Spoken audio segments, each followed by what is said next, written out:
Hello, internet world. Excuse me. Um, Sorry, the lighting's not great, but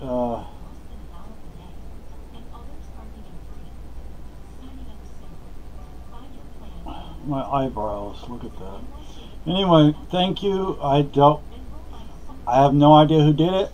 I don't know if it was somebody who saw one of our YouTube videos, or who it was, because I only posted the question on YouTube and one other site, and I know not everybody wants to see my beautiful hairy chest, so I'm trying to get the camera up out of the way. Excuse me. Thank you, whoever got us the pizza. It was delicious. Um, my wife is in the other room. You can't see her or hear her, but she says thank you as well. We both say thank you. Since we have no idea who got it for us, it's possible that no one watching this video actually got it for us, but it's possible somebody watching this video got it for us. So whoever it was, thank you very much. Believe me, we needed that. We needed that. Today is Friday, and we get. Am I blurry? I can't tell if I'm blurry, if I need to adjust the camera lens or not. But anyway, I interrupted myself. What was I saying? Well, whoever it was, thank you very much. We deeply appreciated it. Oh, today is Friday, and on Fridays we go get food from a place here in our town. And believe you me, it helps. Sometimes without it, we wouldn't be eating very well. I mean, although I'm considering buying from someplace other than Walmart, we do buy like 25 pound bags of beans, rice, pinto beans, rice, and sugar. And right now we have two kinds of rice.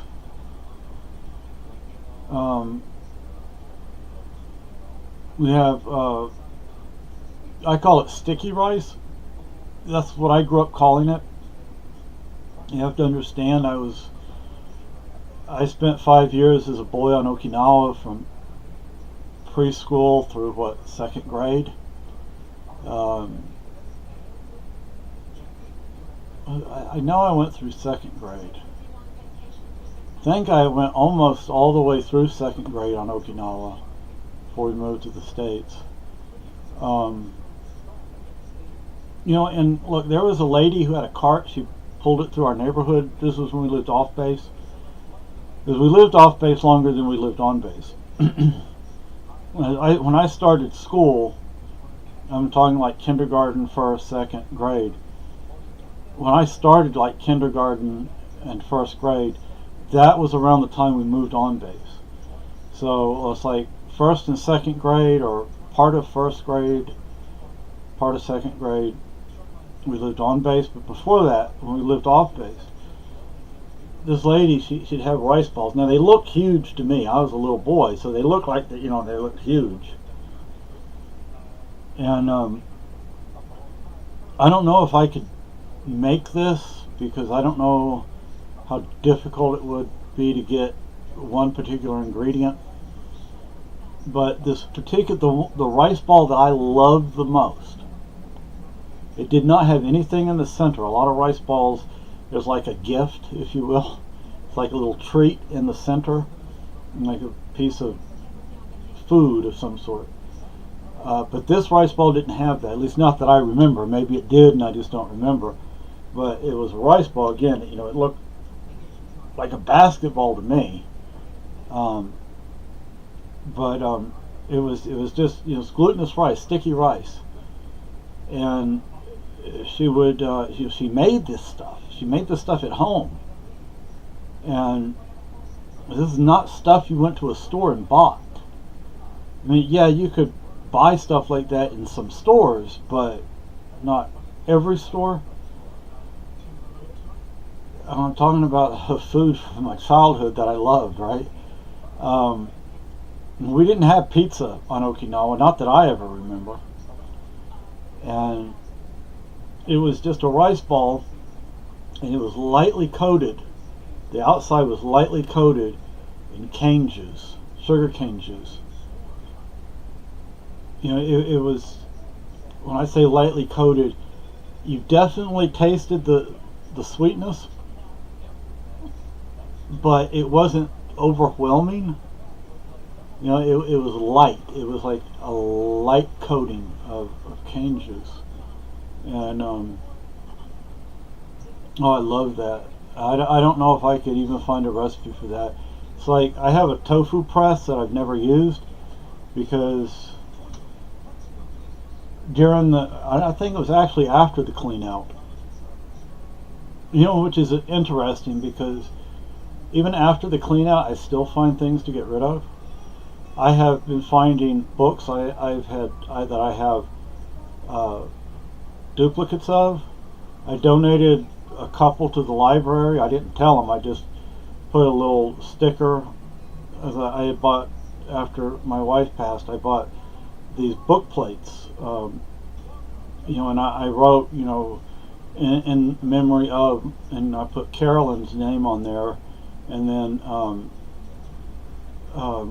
I donated some to the library. I actually have a book I need to send to my daughter, but it's a big, heavy book. It's a cookbook. It's a diabetic cookbook, and I keep meaning to send her a lot of stuff. We actually have some things over in the living room we want to send to her, but just like for whatever reason, we never get to the point of sending them to her. So if she watches this, one day, hon, you're going to get it, but I don't know when. But I'm talking about Kat. But anyway, so like I said, I have a rice press. I mean a tofu press, tofu mold, whatever you want to call it. But I had a bag of soybeans, dry soybeans, and this was after, I believe, after the clean out. And I don't know what other term to call it, but a clean out. And mice had chewed into the bag. And I was, I don't know if you could see that or not. I don't know if that's on the screen. But my stepsons, we went and got the rest of his stuff a while back, and bags of clothes that his crazy, insane ex-girlfriend never washed.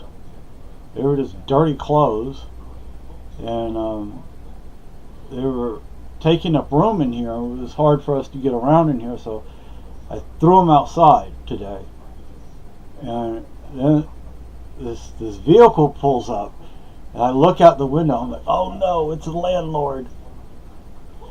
And I start freaking out, so I get up. I start like, because we've been cleaning, but it's like he's not gonna like that stuff's out there. So I was like, hey, what do you want to do with this? And what about this? And thankfully it wasn't the landlord, it was a pizza delivery guy. But I wouldn't put that stuff in the car. But anyway, so I've never used the tofu press or tofu mold. The thing is, when I was a little boy in Okinawa, and I looked this up, but a lot of people don't realize there is a difference between Japan and Okinawa. I mean, linguistically, culturally, there are differences. There are also quite a few similarities. And I've always had an affinity for Okinawa. That's pretty much where I grew up.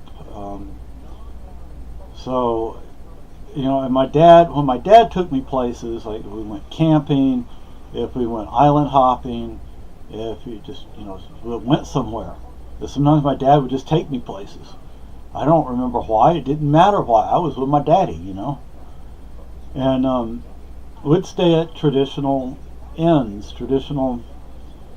I guess over here in the United States today we might refer to them as bed and breakfast.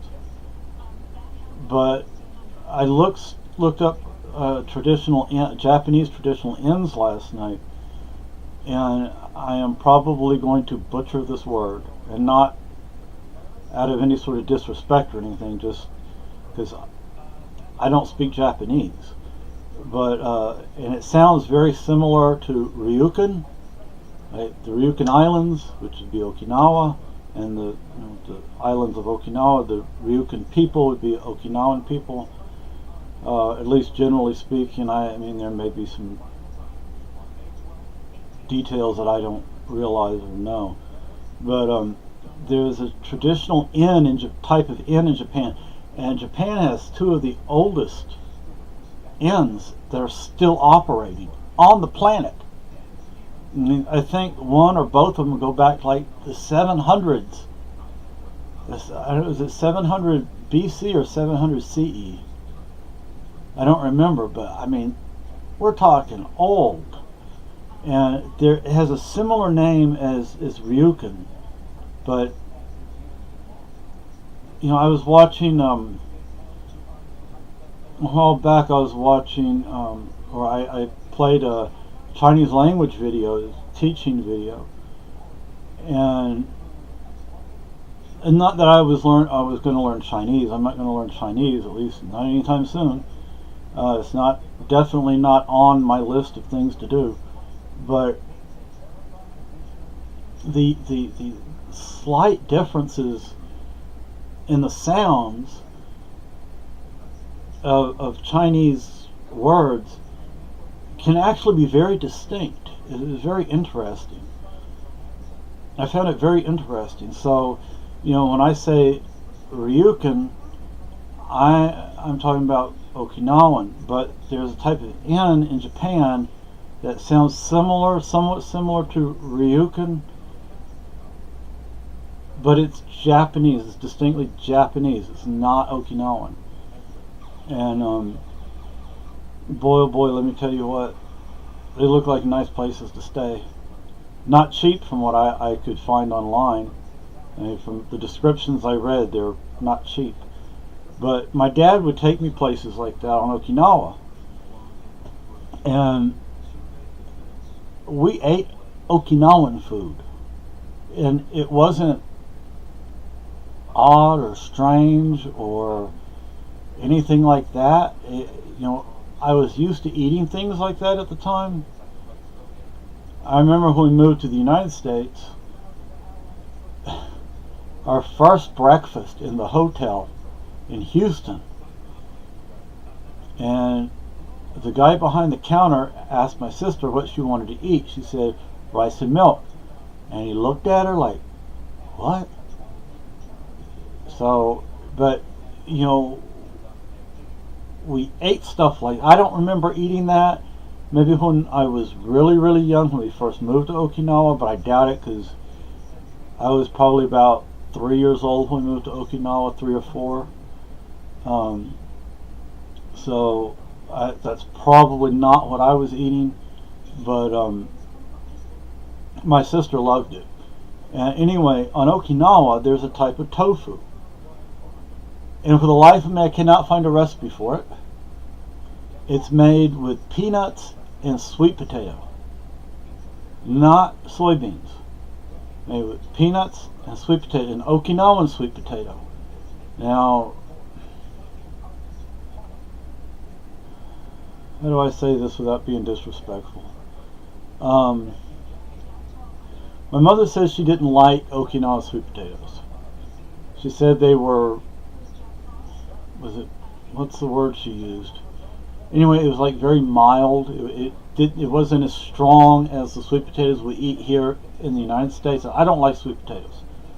Maybe on Okinawa I did. I don't know, because I remember when we moved to the United States, and the first time I ate rice here in the United States, I thought it was nasty. I mean, I still don't like it.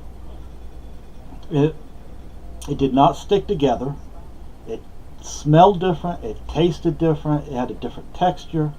It was like I said, it didn't stick together. It was loose, and she put a pat of butter on top of it. And I remember looking at it and like, ew, that looks nasty. But in Okinawa, when you had rice, you could eat it with chopsticks. You could eat it with your fingers. It stuck together. But here in the United States, we don't really eat rice like that. So we have a bag of sticky rice, and we have a bag of what I would call American rice, non-sticky rice. And let me tell you, to this day, I still prefer sticky rice. To this day, I still prefer sticky rice. And how long have I lived in the United States? Since 1972. February of 72. So mid-February of 1972. It was a week before my birthday. And to this day, I still don't really care for non-sticky rice. There is a difference in texture and aroma and flavor. I mean, it looks different. It's just different. And I don't see, my comfort food is Tex-Mex. It's just my first wife and my current wife, they weren't brought up with Tex-Mex. They didn't eat it like every day like I did for 20, 30, 40 years, whatever it was. I lived in San Antonio for 20, 25 years. I lived outside of Houston for 11. I lived in the hill country for 2 or 3. Before, I don't know. So,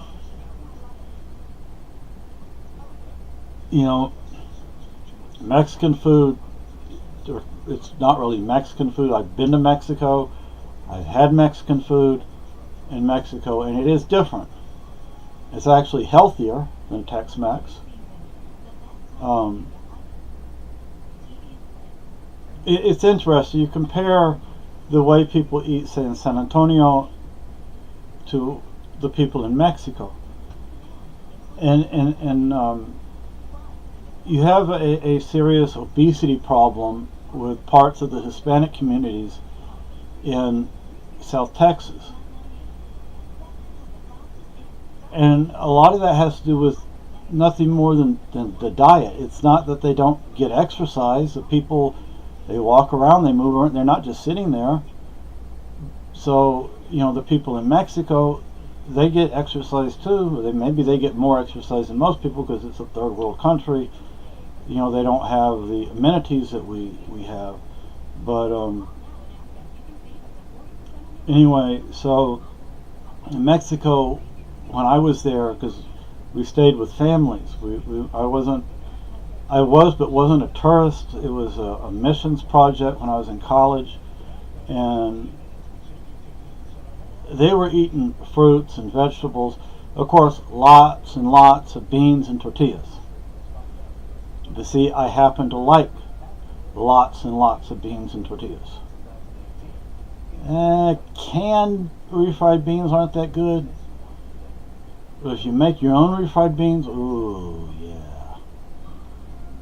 The thing is, like in San Antonio, people would use a lot of lard or bacon grease, and that's not good for you. It really isn't good for you. I guess eating too much butter isn't good for you either, but I cannot stand margarine. Oh, I cannot stand it. And I've read some things that say margarine is actually worse for you than butter. So butter or vegetable oil or vegetable shortening. Those are the things I use when I make refried beans. I don't use lard. There are recipes for tortillas that say you want to use lard. It says don't use oil, don't use shortening or anything like that. Use lard. I'm like, so I've tried it using lard, vegetable shortening, vegetable oil, and let me tell you, it doesn't really make a difference. I mean, yeah, you can. There is a difference in flavor and texture and even aroma, although the aroma difference is minimal at best. But it's better for you if you use vegetable shortening or oil, vegetable oil. So when I make tortillas, I make flour tortillas. I'm not very good at corn tortillas. I actually read not too long ago a recipe for corn tortillas where it said you could actually roll them out. Now, I've never heard of that before. I've always pressed my corn tortillas. Now I'm going to try rolling them out and see what happens. I'll put it between like wax paper and roll it out. When I make flour tortillas, I don't put it between wax paper. I just roll it out. But anyway, I would love to find a recipe for Okinawan tofu. I have the mold over there, has the bag in the cabinet, which you can't see because it's dark. Up there, there's the, I forget what it's called and why you use it, but it's a ingredient you put in there to, I think, to firm it up. And so I have all that. I just don't have the soybeans anymore. Oh, and another thing. While I was cleaning today, guess what I found? A dead mouse. We had been smelling something in here,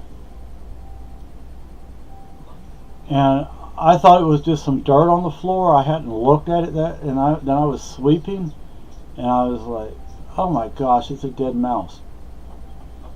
So the cats killed a mouse that we didn't even know about until today. So who knows how long it's been around. It probably was in the cabinet, and then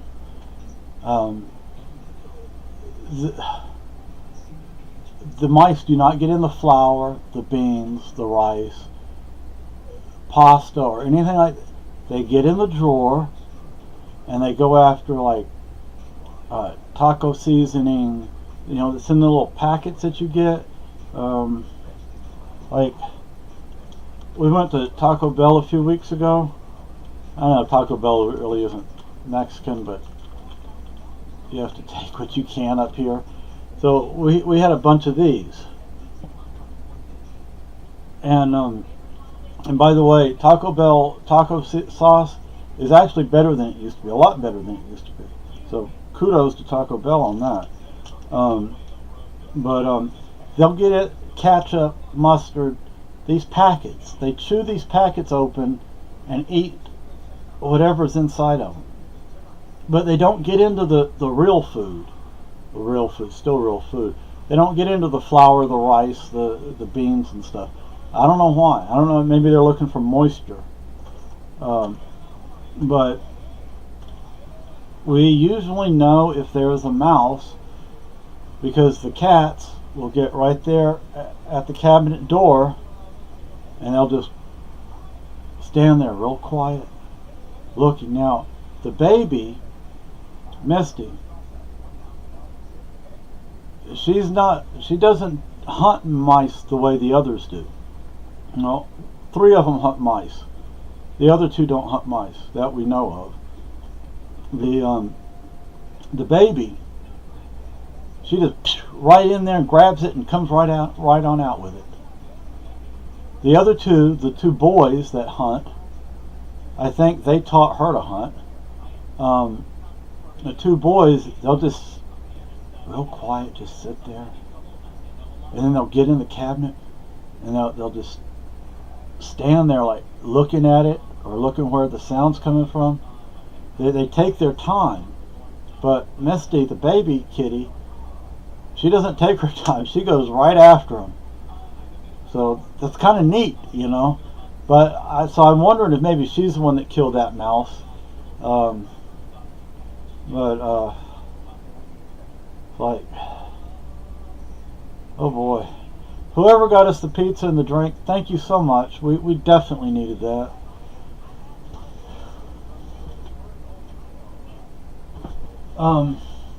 What else to say? I've been working on a tall tale. I don't have it put together yet, so I'm not going to make a video about it right now. Excuse me. But let me show you something.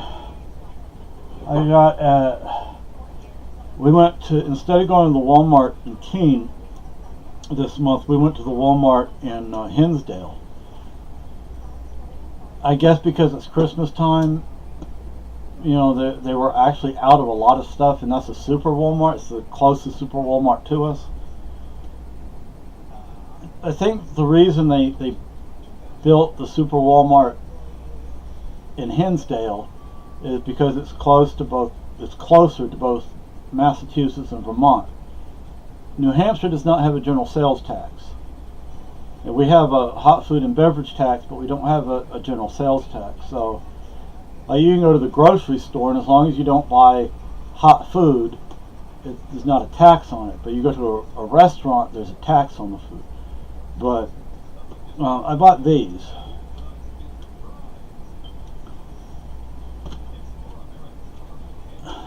When you have so many books that you don't realize you're buying a duplicate of a book you already have, then you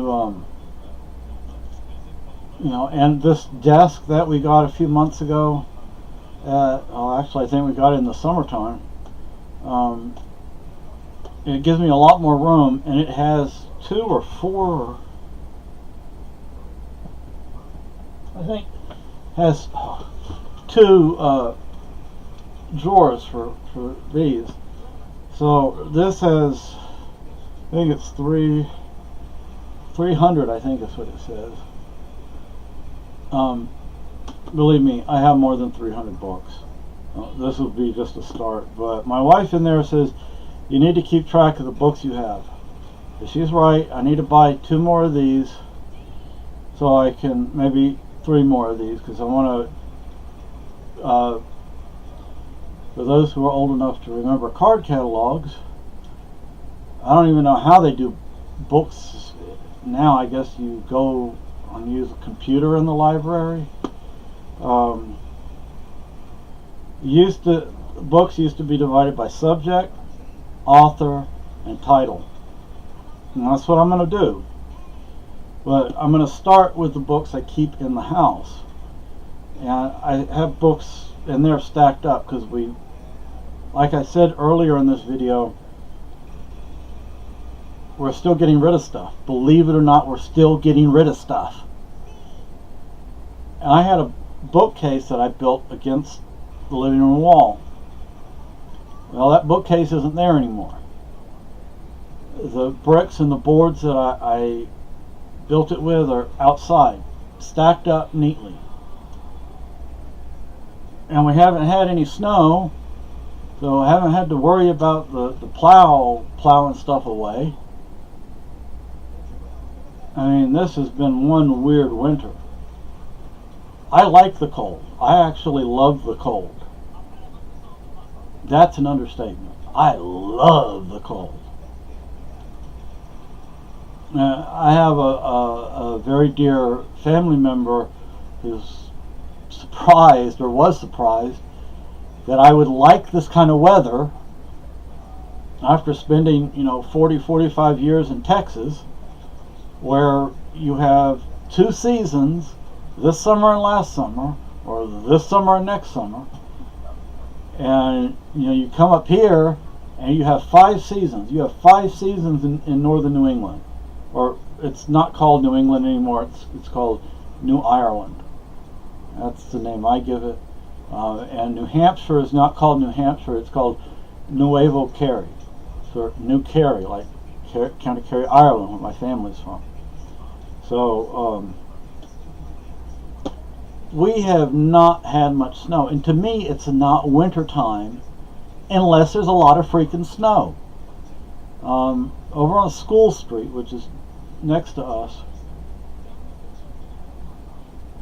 some kids built 2 snowmen. Well, there's not much left of those 2 snowmen because it's been too warm, and it hasn't snowed in weeks and weeks. What? What?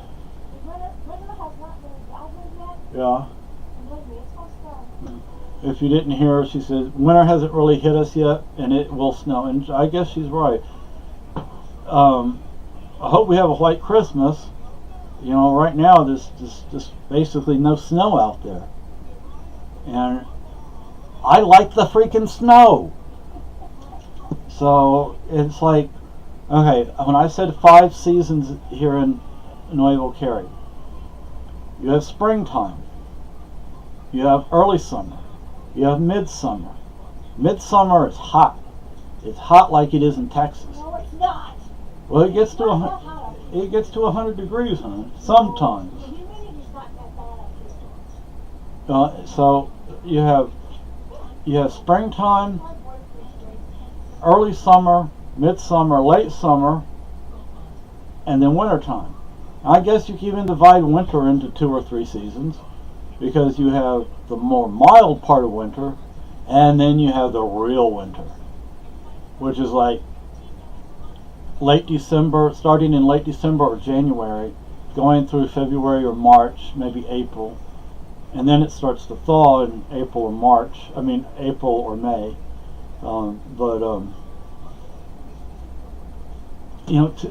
To me, it could be it could be minus 20, but if there's no snow, it's not wintertime. To me, it feels like summer. And my wife and my first wife too, they're like, "You're crazy going outside when it's 10 degrees without a shirt on." Hey, Socks. And everybody want to see Socks? This is Socks, baby. Oh, hey, Socks. See, I'm hard to see because I'm black and white. You can only see my white part. Don't step on the keyboard, please. The cats have a tendency to step on the keyboard. But well, she's a purring girl. Oh, and Socks plays with the baby now. Earlier today, before my wife got up, Socks was going after her, and I don't know if she's being too rough with the baby. She can't be too rough with the baby because Boo goes after the baby. Boo plays rough with her, but she likes it. The baby likes it, and so if Boo playing with her is not too rough, then there's no way Socks is too rough with her, right, Socks girl? That's right, baby. So oh, you're a sweet girl, Socks. You should see her whiskers. They're long and white. They really show off the contrast between the white whiskers and eyebrows and her black hair. Right, Socks? Yeah. But so anyway, so what I was talking about with the cards, the old card catalogs, oops, Socks, please don't step on the keyboard. Please don't get in my glass. Thank you. I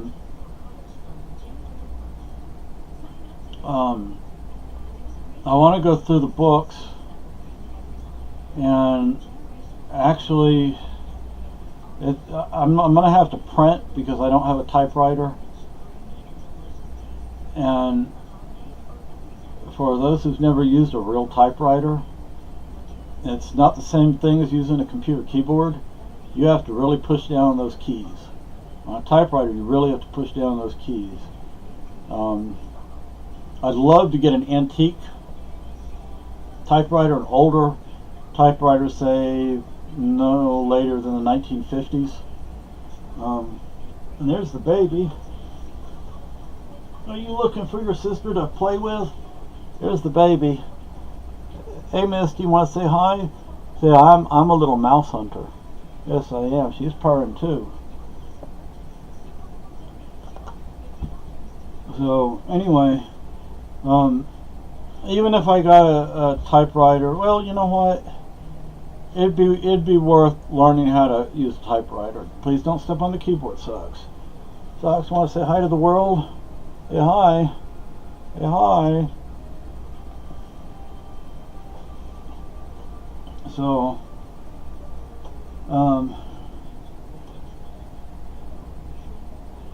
what else can I say?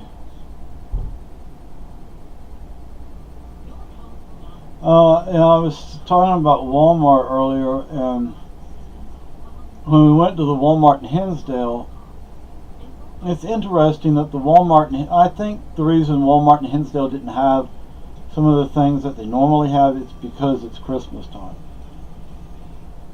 And we could have gone to the Walmart in Keene, and there would have been no guarantee that they would have had certain items either. But that's 300 index cards right there. That is not even going to do titles alone. I'm going to have to get more than that. But even if I had a typewriter, it would take some time to get used to using it. And it was another thing with older typewriters is finding the ribbons for them. You have to find the ribbons for them.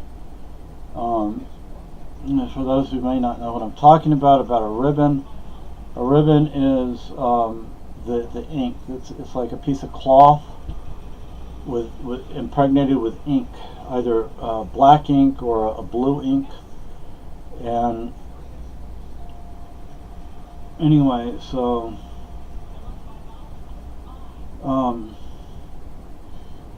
on my German lessons, let me talk about that real fast. My German lessons are on hold. There's a reason for that.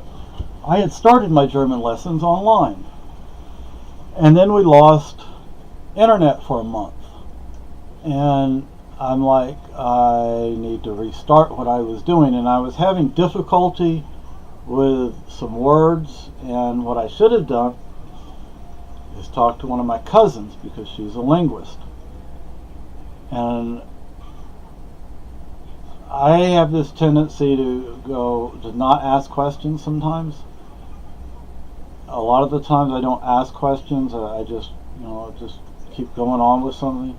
I should have asked my cousin, then I could have probably gotten an answer and figured it out.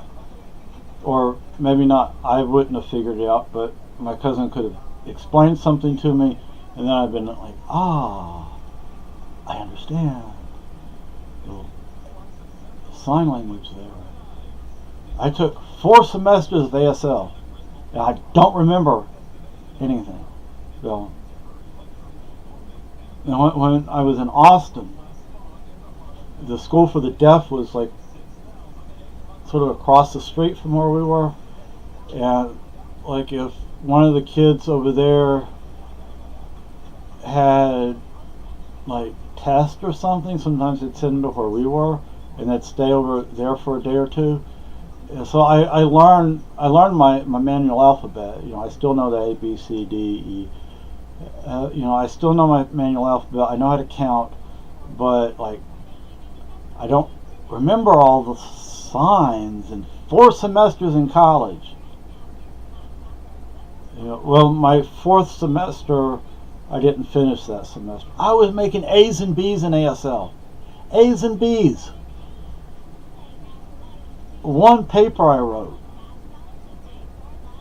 I got a B on it, and the instructor, I don't think she was a professor, I think she either was an instructor or a teacher. She said, if you would have turned this in on time, you would have gotten an A. This was an excellent paper. Even with my horrible spelling and my horrible language skills, she still said she would have given me an A if I would have turned it in on time. And I was using my own experience in that, that paper. I think we had.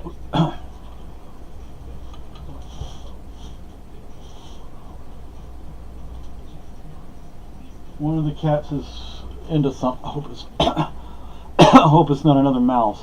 Anyway, so I was using my own experience in that paper. I think we got to choose.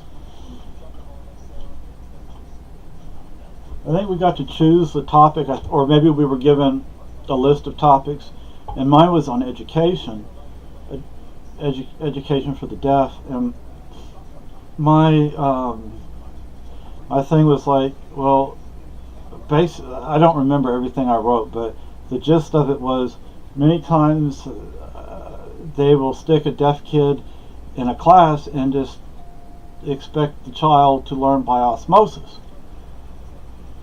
And I think that at least was true, and maybe in some cases it still is, I don't know.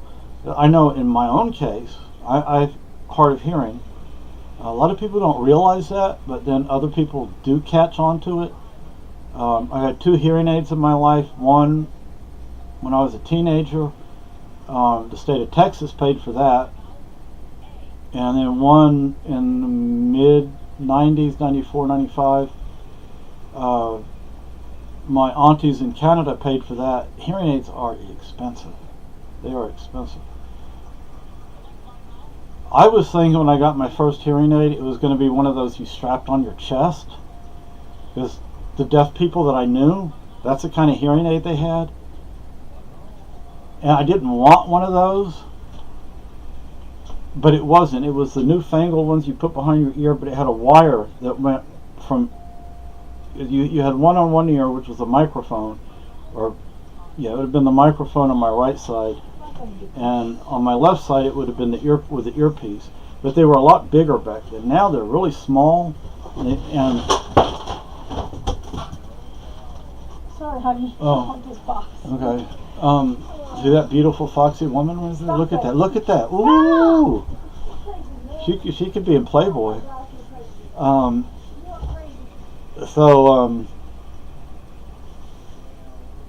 Anyway, now you don't, because I went and had a hearing test, I guess, last year.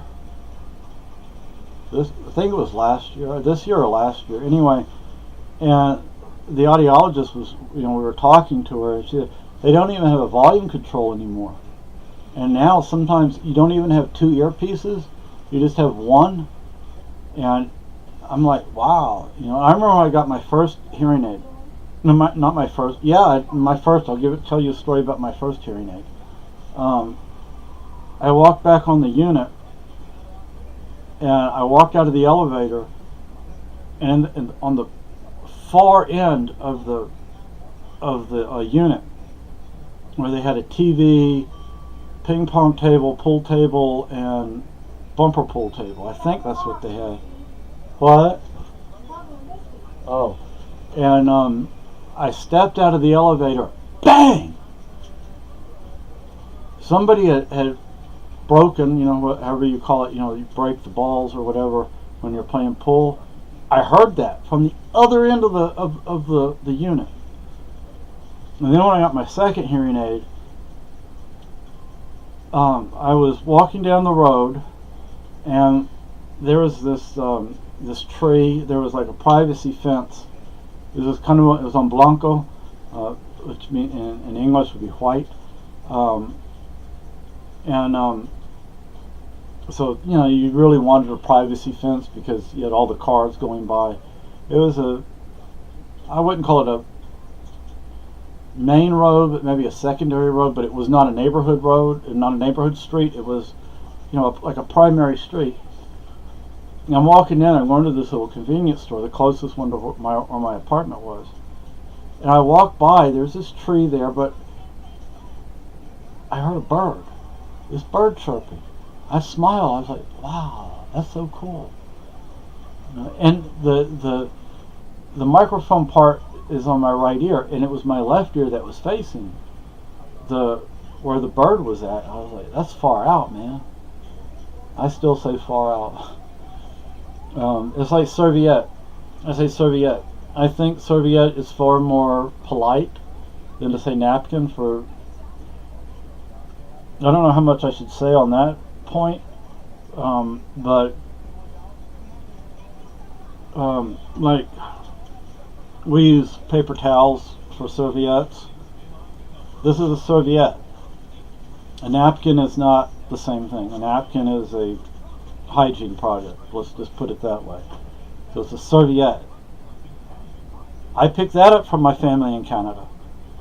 I picked up A from my family in Canada. And I still say A, and that was in the mid-90s when I was there, 94. Wow, far out, man. Anyway, so Lucky is over on the shelf with Carolyn. I need to get a picture. What I did was after we lost Carolyn, I got a little plaque. It's not metal. It looks metal, but it's plastic.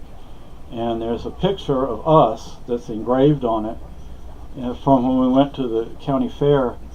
Up here we have county fairs. We don't have state fairs, or at least not in New Hampshire. I don't know about Vermont, Maine, or Mass. But anyway, so it was that picture because we were both smiling, and it has her name and birth and dates on it, and I'm going to be getting something like that for Lucky with his name.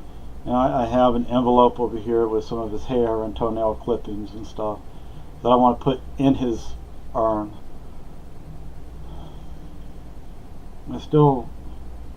I hear something. I think it's him. I want to take him outside. I don't want to move my chair because I think he's laying down there on the floor. I don't want to hurt him by rolling the chair over his leg or something. But anyway, so this is almost an hour-long video.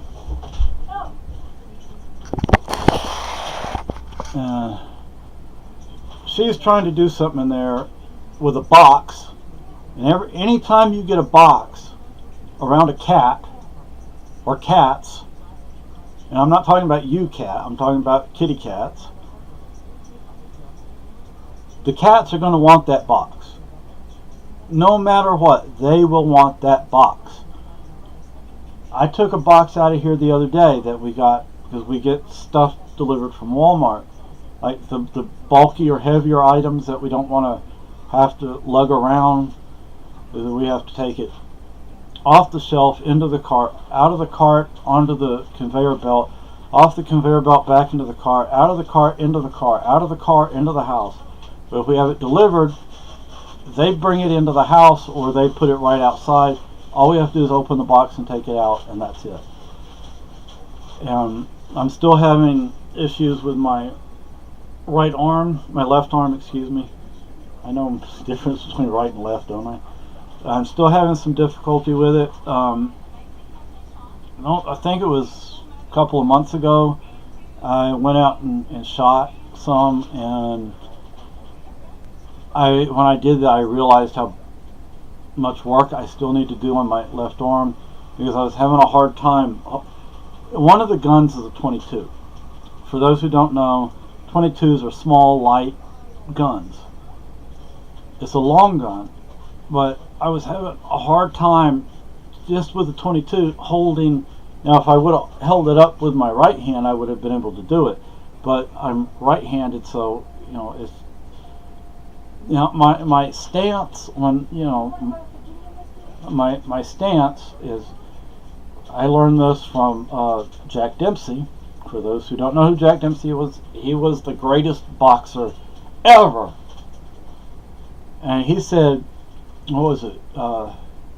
Strongest weapon, closest target. So even though I'm right-handed, I do a left-hand stance, a left-hander's stance, because my right fist is my strongest weapon to the closest target. So that's my stance. And my Kempo instructor, I was talking to him, he said, it's not a problem. So that was good. But some martial arts, you know, you have to do it exactly this way or exactly that way. The nice thing about Kempo is there's a little wiggle room sometimes. You do have to learn how to do everything both from left and right. But you know, if I'm going to fight, it's going to be, you know, I'm going to do the stance of a left-hander, of a southpaw, not like this, but I'm going to do this.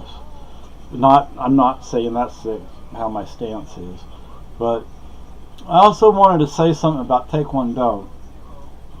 Because I have a serious problem with Taekwondo. You know, I watch fight videos. Some are instructional, some are. There's I think the channel is Bullshido or Bullshido. Excuse my language. And some of it is hilarious. I don't know how some people really believe some of that stuff, but you know, they have this Russian guy. You know, when you do this, I'm sorry, you're wide open, you know, and and people say, some people say Taekwondo was good. When I was younger, I never lost a fight to somebody who knew Taekwondo, ever, and I was no fighter, or you know, I learned how to fight, you know, in the places I was in. You know, one day a staff member, he was showing off. He did one of those high flying kicks. All I freaking had to do was ram into him with my shoulder. And I knocked him hard into the wall, and it was a cinder block wall. I didn't do it because, you know, you hit the staff, then you have the staff coming down on you, and it won't be just that one person who gives you a beat down, it'll be the whole staff. And I learned that the hard way, so I didn't do that to him, but I'm just standing there like wanting to do it so bad, just ram him into the wall. You know, he wants to show off. I'll you know. Then my Kempo instructor, who had, before he started learning Kempo, he had taken Taekwondo, and I was sitting there one day and I was like, Taekwondo, and he said, there are people who know Taekwondo who beat the crap out of you. And you know what? He's probably right. There probably are. But I have yet to this day come across anyone who knows Taekwondo that can win a fight. I'm sorry, it's a bunch of BS. Again, there probably are people who know Taekwondo that can whip me. But I've never encountered one, in a fight anyway. Maybe I've met people, you know, and that issue just, I mean, you don't just talk to somebody about fighting, you know, I mean, who does that? But, you know, so I'm sorry, but the Taekwondo that I've seen, it's BS. It's just BS. Olympic Taekwondo, have you ever watched that crap? It's BS. You're never going to win a fight. Somebody does that to me in a fight, what I see in Olympic Taekwondo, I'm sorry, that person's going down and they're going down hard. If for no other reason, just to teach them a lesson. And they show Aikido. I used to think Aikido was something good and decent, you know. Either the Aikido that I'm seeing is BS, and maybe there is some decent Aikido out there, but I've yet to see any. You know, and I love watching this nonsense martial arts stuff because it's funny, you know. And then they have these key masters, you know, key masters, and you know, they're like do that kind of stuff. And this one guy, he's like, he sits there, and the people come up to him and they'll touch him, and he'll go like that, and they go, oh, they start jumping around and stuff. I'm like, oh my gosh. When I took Wing Chun, yeah, I have mixed opinions and mixed feelings about Wing Chun because I've seen where people use it and it works, but if what they're using is Wing Chun. It's more advanced than I ever learned, because I never did that stuff. What they're doing, I never did any of that. You know, so that maybe the more advanced forms work, but the forms that I learned, you're really not going to be able to use it. Then again, I knew a guy in college. He was older than me. He grew up on the west side of San Antonio, and he said in order, I don't know who he studied under, but in order for them to gain rank, they had to actually go out and use it in street fights.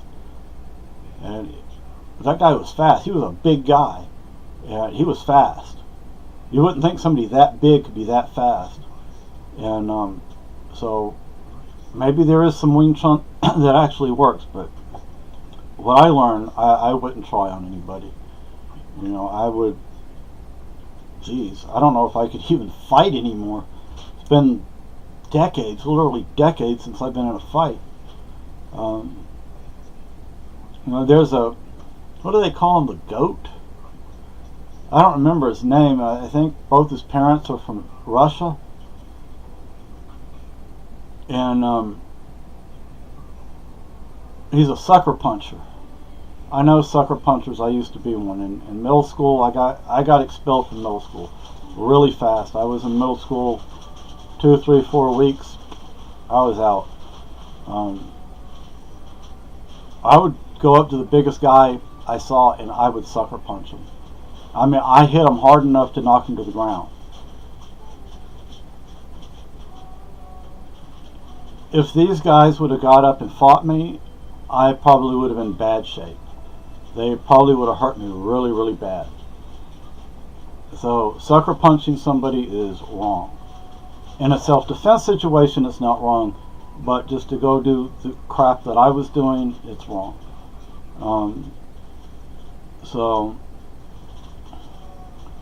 But as I got older and I had to fight more, I learned how to do it. Didn't always like it, but you know, I learned how to do it better. And the thing is, I was fair about it. I was always fair. I mean, after that bully period of my life, and I had to fight, actually had to fight, I was fair about it. You know, if you went to the ground, I backed off. Let you get up, get a breath, come back at me, and I'd go back at you. There were other times I'd put somebody on the ground and I'd let them wear themselves out.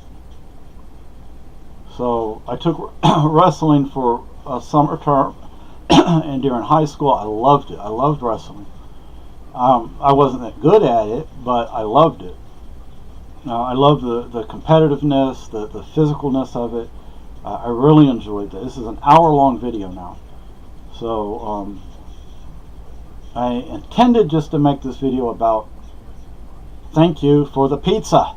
And I've talked about everything. This is a vlog, after all. A video blog. So,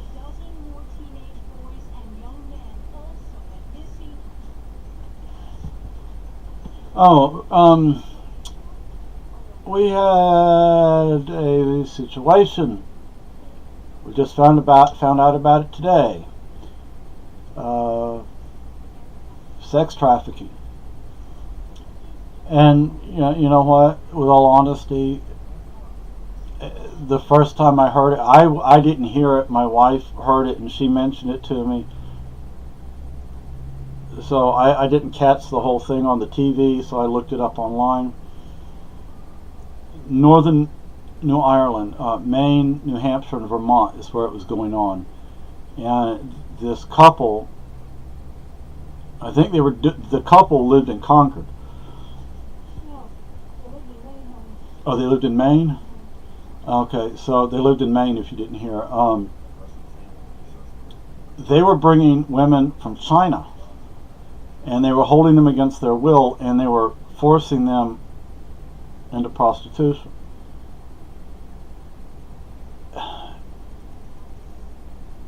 Northern New Ireland is very, what you might call white. It's very rednecky.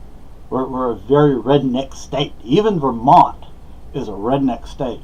Maine is a redneck state. I don't know if I can say that about Massachusetts. I have mixed feelings about Massachusetts, but I know I have kin, at least kin by marriage, in Massachusetts. But the way people in from Massachusetts drive up here, there's a reason we call them massholes. Not everybody from Massachusetts drives like bats out of hell, but too many of them do. I think they come up here, they feel more free, and they think they can do whatever they want. I don't know. I don't know. I can't read people's minds, so I don't know why they do that. But now this is over an hour-long video. But if you're Chinese and you're an immigrant and you live in this part of the country, people are going to maybe look at you or watch you or pay attention to you because, like, I was watching a crime show once from something that happened over in Vermont. Vermont's just, like 30 minutes away or so, 40 minutes away. And that's the baby over there climbing. So there was a black guy. He was like the only black guy in this town. So people, he got involved with some of the people there, and one of the officers that they were interviewing was like, he's a black guy, and there's no other black people in the town. So some people are going to be drawn to him. They're going to be because he's different. He looks different, and so that is what drew some people to him. And so if you're an immigrant, I don't care from where you're from, especially if you look different. I mean, if you're, say, white European, people aren't going to give you a second look. If you, like, we have somebody here in our town who's from right next to the town my grandmother was from over in Scotland. My grandmother was from Govan, Scotland, but she was Irish stock. Her maiden name is the oldest recorded Irish name, which is pretty cool. And but she's a white woman. Nobody's going to give her a second look. Now you hear her accent, and you go, "Hey, where are you from?" Well, I talked to her, and I said, "Well, my grandma, she was from Govan," and she said, "Oh yeah, that's from the town next to mine." So that was pretty cool. It's kind of cool to have somebody like that in the same town I live in. But I'm a Celtic fan, which Truckee Arlaw. So that should tell you something. A lot of people, not everybody in Scotland is a Celtic fan. Some are Ranger fans. But my granddaddy was from Ireland, and my grandma was of Irish stock. So, I'm a Celtic fan. My favorite football club in the United States is DC United. It was really sad. I don't remember the boy's name. He was a young man. Well, he wasn't even a man yet. He was a boy. He was from somewhere in Africa, and he was going to be like the next Pele. For those who know who I'm talking about, he was going to be the next Pele. And there was actual video of this kid with Pele out there, kicking the ball around. I was hyped up for this kid, man. I was like, he's going to be something.